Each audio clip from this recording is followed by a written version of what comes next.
મહેસાણામાં યુવતીના શંકાસ્પદ મોત મામલે ગુનો નોંધાયો છે। હત્યાના આક્ષેપો વચ્ચે પાટીદારોની રજૂઆત બાદ ફરિયાદ નોંધવામાં આવી છે। શંકાસ્પદ જેસંગ ઠાકોર સામે હત્યાનો ગુનો નોંધવામાં આવ્યો છે।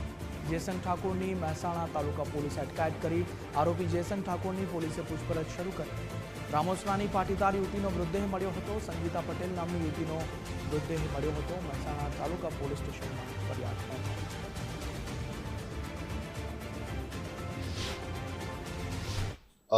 17 તારીખના સાંજે રામોસણામાં સવિતાબેનના દીકરી સંગીતાબેન ઉર્ફે ટીનાબેન કાંતિભાઈ પટેલનાઓ સાંજે જેસંગજી ઠાકોરનાઓ સાથે મજૂરી કડિયા કામે જવાનું કહીને નીકળેલા હતા।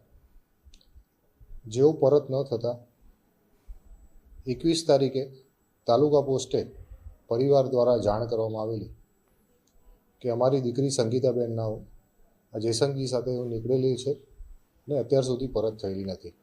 પોલીસ દ્વારા અલગ અલગ એંગલથી તપાસ ચાલુ કરેલી, જેમાં આજરોજ પરિવાર દ્વારા આ જેસંગજીનાઓ એમને 17 તારીખે મજૂરી કામે લઈ જવાના બાના હેઠળ બુટા પાર્ટીની સીમમાં લઈ જઈ અને કોઈ કારણસર એમને તળાવમાં ડૂબાડી અને એમનું મૃત્યુ નિપજાવેલ છે। એ રીતની ફરિયાદ આપતા પોલીસ સ્ટેશને ફરિયાદ નોંધી અને આગળની તપાસ પીઆઈ AR પટેલનાઓ ચલાવી રહ્યા છે।